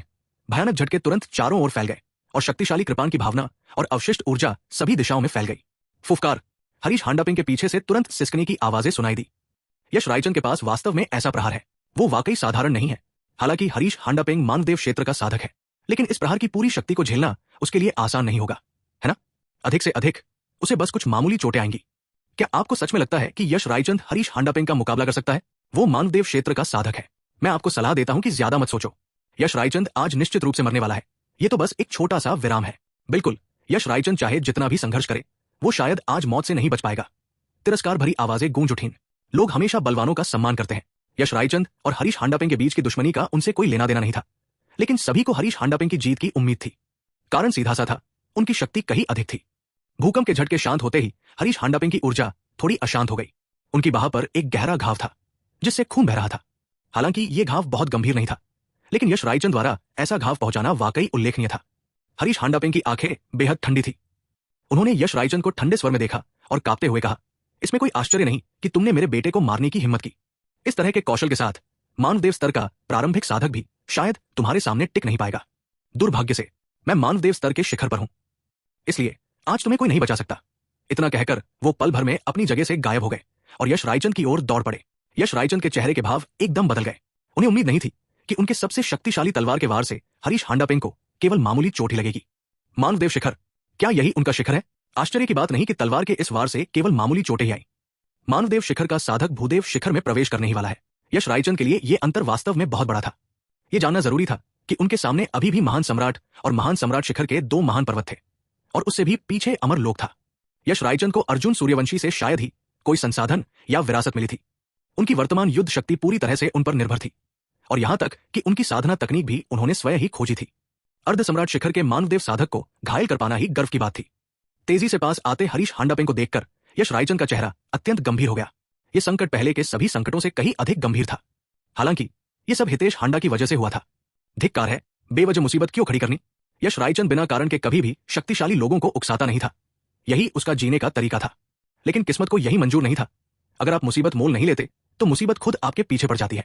अब क्या करें। नाजुक मौके पर यश रायचंद का दिमाग तेजी से सोचने लगा। वो भागना चाहता था, लेकिन हरीश हांडापेंग की गति इतनी तेज थी कि उसे प्रतिक्रिया करने का समय ही नहीं मिला। क्या ये एक और हताशा भरा हमला है? नहीं, एक हताशा भरा हमला भी हरीश हांडापेंग के लिए कोई खास खतरा नहीं बन सकता था। पिछले डार्क डेमन ने उसे पहले ही सतर्क कर दिया था। क्या इसका अंत ऐसे ही होगा? जो लोग इस जगह पर ध्यान दे रहे थे उन्होंने भी ये देखकर सिर हिलाया। लगता है अब सब खत्म होने वाला है, कुछ खास देखने को नहीं है। क्या मानवदेव क्षेत्र के साधक के लिए अर्ध सम्राट साधक को मारना आसान नहीं है? तिरस्कार भरी आवाजें लगातार सुनाई दे रही थी। कई लोगों का मानना था कि यह स्वाभाविक ही था। आखिरी क्षण में यश रायचंद का चेहरा कठोर हो गया। चूंकि उनकी मृत्यु निश्चित थी, चाहे कुछ भी हो जाए, उन्हें अपनी मृत्यु से पहले सबसे तेज प्रकाश के साथ विस्फोट करना था। उनके शरीर की सारी शक्ति उनके हाथ में मौजूद लंबी तलवार की ओर केंद्रित हो गई, और उनका शरीर भी तेजी से सिकुड़ने लगा। तभी एक हाथ उनके कंधे पर पड़ा और मुस्कुराती हुई आवाज सुनाई दी। छोटे भाई, ये तो बस अभ्यास है, इतनी बेताबी से क्यों लड़ रहे हो? विनम्र निवेदन, वेबसाइट में बदलाव होने वाला है जिससे पढ़ने की प्रगति बाधित हो सकती है। कृपया समय रहते अपनी पुस्तकों की सूची और पठन इतिहास सहेज लें। स्क्रीनशॉट लेने की सलाह दी जाती है। असुविधा के लिए क्षमा चाहते हैं। 369 देव सम्राट के ऊपर एक भयानक और शक्तिशाली व्यक्ति आपके दरवाजे पर आता है। ये तो बस एक अनुभव है, अपनी जान जोखिम में क्यों डाल रहे हो? जैसे ही ये हल्की हंसी सुनाई दी, यश रायचंद ने अपनी तलवार में जो शक्ति केंद्रित की थी वो तुरंत उनके शरीर में वापस आ गई। उनकी तनावग्रस्त नसें भी शिथिल हो गई। हालांकि यश रायचंद ने ऋतिक को वर्षों में केवल 1 या 2 बार ही देखा था, फिर भी वो अच्छी तरह जानता था कि उसने किसी को पहचानने में गलती नहीं की थी। यश रायचंद के बगल में अचानक किसी के प्रकट होने से सबका ध्यान तुरंत उसकी ओर आकर्षित हो गया, लेकिन कई लोगों के चेहरे पर कोई भाव नहीं बदला। यश रायचंद तो केवल एक अर्ध सम्राट थे, उनके मित्र साधक कितने शक्तिशाली हो सकते थे? हरीश हांडापेंग भी घृणा से भरा हुआ था। उसने अपनी पूरी शक्ति और घातक इरादे से हाथ उठाया और यश रायचंद के रास्ते में खड़े ऋतिक की ओर प्रहार किया। मौत को दावत दे रहे हो? ऋतिक ने हल्के से अपना सिर घुमाया। उसके चेहरे पर कोई भाव नहीं बदला, वो पहले की तरह ही शांत था। हरीश हांडापेंग के हमले को पूरी तरह से अनदेखा कर रहा था। जैसे ही हमला उस तक पहुंचने वाला था, ऋतिक ने अपना हाथ उठाया और लहराया। शक्ति की एक भयानक लहर छोड़ी। हरीश हांडापेंग एक अदृश्य लहर से सीधे चकनाचूर हो गया। उसकी दिव्य आत्मा पल भर में नष्ट हो गई। धूल का एक कण भी नहीं बचा। क्या? असंख्य दिव्य चेतनाओं से युक्त सभी गुरु अपनी जगह पर स्तब्ध रह गए। उनके चेहरे अविश्वास से भर गए। ये कैसे संभव है? तुरंत बाद उन्होंने ऋतिक की ओर फिर से देखा। उनके भाव सदमे से भय में बदल गए। ऋतिक से निकलने वाली आभा और शक्ति उनकी समझ से परे थी। पूर्वी नगर का सबसे शक्तिशाली साधक भी उसके सामने फीका पड़ गया। आखिर वह कौन? यश रायचंद ने ऋतिक को सहजता से एक चरम मानवदेव को मारते हुए देखा और वो दंग रह गया। कितना शक्तिशाली! सच कहूं तो वो पहले से ही जानता था कि ऋतिक बहुत शक्तिशाली है, लेकिन अब जब उसने इसे स्वयं अनुभव किया तो ऋतिक की शक्ति और भी वास्तविक लगी। और वो तो केवल तीसरे वरिष्ठ भाई थे। दूसरे वरिष्ठ भाई और महान वरिष्ठ बहन कितने शक्तिशाली होंगे? उनके गुरु कितने शक्तिशाली होंगे? अमरलोक में इतने वर्षों के अनुभव के बाद यश रायचंद को इसकी स्थिति का सामान्य ज्ञान था, क्योंकि वो कई और शक्तिशाली लोगों को जानता था, जैसे मानवदेव, भूदेव, आकाशदेव। हालांकि वो आकाशदेव से ऊपर के लोगों के बारे में सचमुच नहीं जानता था। यश रायचंद का दृष्टिकोण अब कहीं अधिक व्यापक हो गया था, इसलिए उसने ऋतिक को आकाशदेव का साधक नहीं माना। क्या वो आकाशदेव से ऊपर का साधक हो सकता है? यश रायचंद ने अपने दिल में गहरी सांस ली। उसकी भावनाएं शांत नहीं हो पा रही थी। आकाशगंगा संप्रदाय सचमुच अविश्वसनीय रूप से शक्तिशाली था। यद्यपि उसके शिष्य कम थे, फिर भी वो वास्तव में बहुत बलवान था। इसी क्षण पूर्वी नगर में मध्य स्तर की भूदेव साधना का प्रवाह हुआ। प्रणाम अमर। ऋतिक ने उस पर एक नजर डाली, फिर बिना कुछ कहे सीधे यश रायचंद के साथ चला गया। वो ऐसा व्यक्ति नहीं था जो दूसरों के सामने दिखावा करना पसंद करता हो। इसके अलावा ऋतिक के लिए ये लोग बहुत कमजोर थे। उनके सामने दिखावा करने का कोई अर्थ नहीं था। नवसूर्य लोक के दूसरे भाग में यश रायचंद की आकृति फिर से प्रकट हुई। उसने चारों ओर खाली निगाहों से देखा। पूर्वी नगर का कोई भी निशान उसे दिखाई नहीं दिया और ऋतिक भी गायब हो चुका था। यश रायचंद ने गहरी सांस ली, अपने हाथों को चारों ओर फैलाते हुए कहा, धन्यवाद बड़े भाई, आपकी मदद के लिए। इतना कहकर वो मुड़ा और गायब हो गया। यश रायचंद अच्छी तरह जानता था कि यह संभवतः उसके गुरु की परीक्षा थी। उसे इससे कोई आपत्ति नहीं थी। इतने वर्षों तक जीवित रहना और स्वर्णलोक से बाहर आना उसके लिए एक बहुत बड़ा अवसर था। यश रायचंद ने गहरी सांस ली। उसकी आंखें अत्यंत गंभीर थी। चूंकि ये एक परीक्षा थी, इसलिए वो अपने गुरु को किसी भी कीमत पर निराश नहीं कर सकता था। आकाश के ऊपर ऋतिक के होठों पर हल्की सी मुस्कान आई। इस छोटे भाई का स्वभाव वाकई उनसे कुछ अलग था। बड़ी बहन मीरा मेहरा का व्यक्तित्व उनके गुरु जैसा ही था। दोनों काफी सीधे साधे थे, आमतौर पर प्रतिस्पर्धा या चीजों के लिए होड़ नहीं लगाते थे। दूसरे बड़े भाई शिव शेखर सौम्य स्वभाव के और ईमानदार थे। जब तक आप उसके शत्रु नहीं थे, चाहे आप निम्न स्तर के साधक ही क्यों न हो, वो आपके साथ विनम्रता से पेश आता था। सचमुच एक आदर्श व्यक्ति। जहां तक उसकी बात है, ऋतिक ने इस पर ज्यादा कुछ कहना नहीं चाहा। इस छोटे भाई का व्यक्तित्व बाकी सबसे अलग था। वो अधिक दबंग था और उसके कार्य एक अकेले भयंकर बाघ की तरह थे, जिनके लक्ष्य स्पष्ट थे। जो भी उसके रास्ते में आने की हिम्मत करता, उसे उसकी तलवार का सामना करना पड़ता। या तो वो खुद मारा जाता या वो उसे मार डालता। हल्की सी हंसी के बाद ऋतिक एक बार फिर गायब हो गया। समय धीरे धीरे बीतता गया। हालांकि यश रायचंद की स्तर प्रवेश की गति तेज नहीं थी, फिर भी उसने 1000 वर्षों के बाद अमरलोक में प्रवेश किया और मानवदेव साधक बन गया। उसके बाद अर्जुन सूर्यवंशी ने उसे मेघ पर्वत पर वापस बुलाया, जहां उन्होंने उसे साधना के कई संसाधन और तकनीकें दी और उसे एक अराजक शरीर में रूपांतरित कर दिया, जिससे उसे आकाश गंगा संप्रदाय के शिष्य के समान सम्मान प्राप्त हुआ। यश रायचंद तो आखिरकार एक साधारण व्यक्ति ही थे। यदि वे सामान्य साधना करते तो देव सम्राट लोक तक पहुंचना तो दूर, देवराज लोक में प्रवेश करना भी उनके लिए बहुत दूर की बात होती। अपनी योग्यता में परिवर्तन के बाद यश रायचंद की प्रगति की गति भी तेजी से बढ़ने लगी। 10,000 वर्षों में उन्होंने सीधे हुनकोर स्वर्णदेव लोक में प्रवेश किया।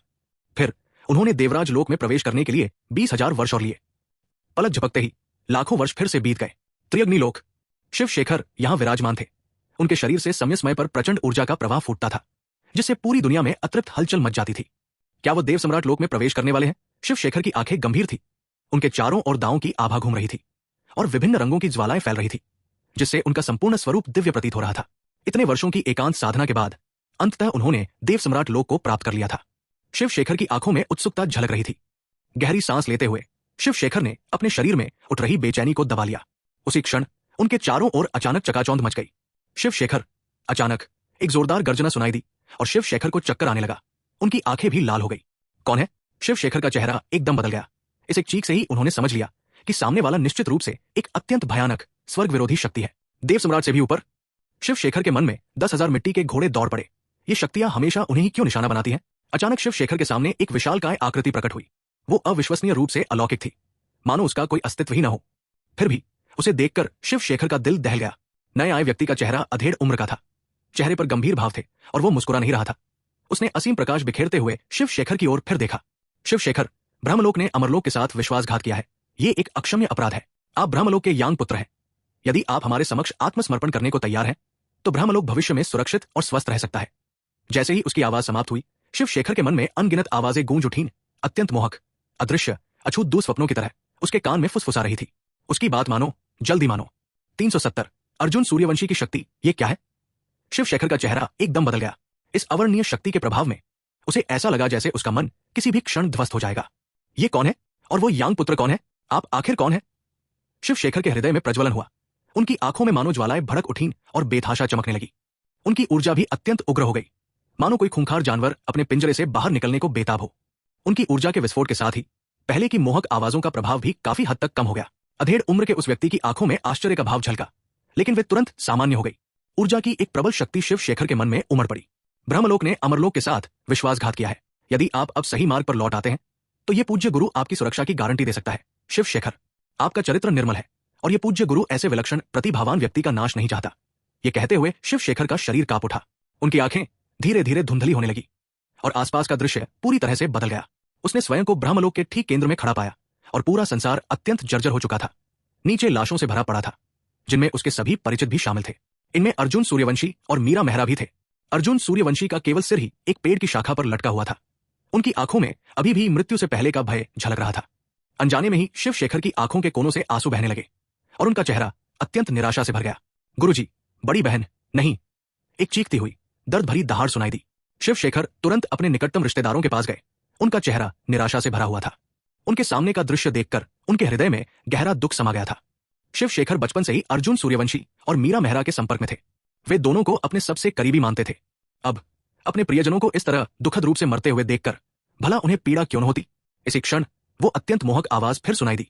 यदि तुम सही मार्ग पर नहीं लौटे, तो ब्रह्मलोक का यही हाल होगा। शिव शेखर, क्या तुम अभी अपने भ्रम में रहना चाहते हो? तुम्हारे पास अब भी लौटने का मौका है। मेरे सामने आत्मसमर्पण करो और ये पूज्य ब्रह्मलोक को मोक्ष के मार्ग पर ले जाएगा। शिव शेखर अनियंत्रित रूप से कांपने लगे। उनकी आंखों की रोशनी धीरे धीरे मिटने लगी। उनके मन में एक दरार आ गई थी और वो अजीब शक्ति उनकी आध्यात्मिक चेतना पर हावी होने लगी थी। कुछ ही पलों में शिव शेखर का मन पूरी तरह से ध्वस्त हो गया और उनका पूरा अस्तित्व एक कठपुतली की तरह अत्यंत भ्रमित अवस्था में चला गया। ये देखकर उस अधेड़ उम्र के व्यक्ति की आंखों में तुरंत खुशी झलक उठी।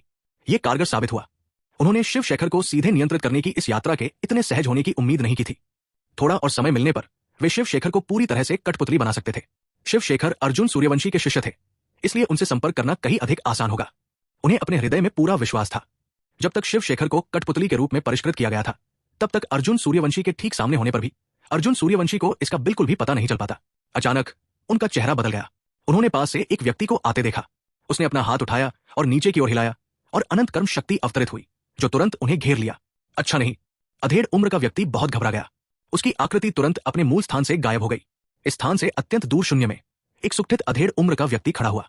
उसके चारों ओर की सभी शुभ ऊर्जा पूरी तरह से विलीन हो गई थी, जो अनंत घातक ऊर्जा में परिवर्तित हो गई थी। हालांकि इससे पहले कि वो प्रतिक्रिया कर पाता, वो अनंत कर्म शक्ति फिर से उसके चारों ओर प्रकट हो गई। अधेड़ उम्र के व्यक्ति का चेहरा एकदम बदल गया। ये कैसे संभव है? उसके जैसे साधकों के लिए कर्म पहले से ही एक बहुत ही प्रभावी विधि थी। कई शीर्ष स्तर के शक्तिशाली लोगों के लिए कर्म एक हथियार भी बन सकता था। ठीक यही स्थिति अब उसके सामने थी। इस कर्म शक्ति में अनंत हत्यारा इरादा समाहित था। अगर उसने इसे पूरी तरह से नहीं रोका, तो इस कर्म के कारण उसे सचमुच गंभीर क्षति हो सकती थी। अर्जुन सूर्यवंशी पल भर में ही वो इस कर्म शक्ति के पीछे के व्यक्ति को पहचान गया। अधेड़ उम्र के व्यक्ति का चेहरा बेहद विकृत था। क्यों? उसके पास इतनी शक्ति कैसे हो सकती है? मेरे अनुमान के अनुसार उसे अभी भी साधना के चरण में होना चाहिए था। वो इतने कम समय में इस लोक में कैसे प्रवेश कर गया? क्या ये सब एक साजिश है? अधेड़ उम्र के व्यक्ति के चेहरे पर घबराहट के भाव दिखाई दिए। वर्तमान घटनाएं उसकी अपेक्षाओं से परे थी। मुझे विश्वास नहीं हो रहा, वे उस समय गायब हो गए थे और ये बिल्कुल भी नकली नहीं हो सकता। लेकिन ये सब क्यों हो रहा है? उसके पास इतनी शक्तिशाली शक्ति कैसे है? अपने ऊपर आने वाले अनंत कर्म को देखकर अधेड़ उम्र के व्यक्ति के पास कार्रवाई करने के अलावा कोई विकल्प नहीं था। उसका पूरा शरीर कांपने लगा, जैसे कोई सांप अपनी केंचुली उतारता है, और उसके सिर के ऊपर एक चीरा लग गया। उसमें से एक अपेक्षाकृत युवा व्यक्ति प्रकट हुआ। इस कर्म का सामान्य तरीकों से समाधान नहीं हो सकता था। इसे उसी तरह करना था, और वो आत्महत्या करने के लिए एक गुप्त तकनीक का इस्तेमाल कर रहा था, जिससे कर्म का निवारण हो सके। बेशक इसे हल करने के और भी तरीके थे, लेकिन वो इन कर्म शक्तियों को खुद को छूने नहीं दे सकता था, अन्यथा उसका स्थान उजागर हो जाता और अर्जुन सूर्यवंशी तुरंत उसे मारने आ जाते। अब भी वो अर्जुन सूर्यवंशी का सीधे सामना करने की हिम्मत नहीं कर रहा था। जैसे ही उसने सोचा कि मामला सुलझ गया है, उसने कर्म शक्ति को फिर से प्रकट होते देखा, पहले से थोड़ा कम। क्या? अधेड़ उम्र के व्यक्ति का चेहरा एकदम बदल गया। हालांकि उसकी आत्महत्या अभी ज्यादातर एक छल थी, लेकिन कर्म के विरुद्ध ये बहुत प्रभावी थी। ये केवल इतना कम कर्म कैसे हल कर सकती है? लाचार होकर उसके पास उसी चाल को फिर से आजमाने के अलावा कोई विकल्प नहीं था। लेकिन वो स्पष्ट रूप से महसूस कर सकता था कि उसकी ऊर्जा कुछ हद तक असंतुलित हो रही है। ये गुप्त तकनीक भी सरल नहीं थी। हर बार इस्तेमाल करने पर कुछ न कुछ विपरीत प्रभाव पड़ता था। यदि थोड़े समय में बार बार इस्तेमाल किया जाए, तो ये अमिट क्षति भी पहुंचा सकती है। उसने देखा कि कर्म फिर से आंशिक रूप से कमजोर हो गया था, लेकिन वो अभी भी मौजूद था, लगातार उसकी ओर बढ़ रहा था। अधेड़ उम्र के व्यक्ति का चेहरा बेहद गंभीर था। वो फिर से गुप्त तकनीक का प्रयोग ही कर सकता था। उसकी त्वचा उतरने लगी और उसके शरीर के भीतर से एक युवक प्रकट हुआ। हालांकि उसकी कर्म शक्तियां अभी भी मौजूद थी। हालांकि 70 से 80% शक्ति समाप्त हो चुकी थी, फिर भी थोड़ी मात्रा शेष थी। धिक्कार है, उसने लगातार 3 बार गुप्त तकनीक का प्रयोग कर लिया था। फिलहाल तो सब ठीक था, उसे बस कुछ समय आराम करने की जरूरत थी। लेकिन अगर उसने एक बार और इसका प्रयोग किया, तो इससे उसकी नींव को नुकसान पहुंचेगा। धिक्कार है। हालांकि उसने मन ही मन कोसा, फिर भी उसे इसका प्रयोग जारी रखना पड़ा। जब एक और भी युवा व्यक्ति प्रकट हुआ, तो उसकी कर्म शक्तियां पूरी तरह से गायब हो गई और उसकी ऊर्जा बेतहाशा अराजक हो गई। यहां तक कि उसके चेहरे पर अजीबोगरी बहुरंगी आकृतियां भी दिखाई देने लगी। ये गुप्त तकनीक का दुष्प्रभाव था। उसकी आंखें गंभीर थी। उसने जमे हुए वसा जैसी एक वस्तु निकाली, जिसमें बेतहाशा समृद्ध जीवन शक्ति थी।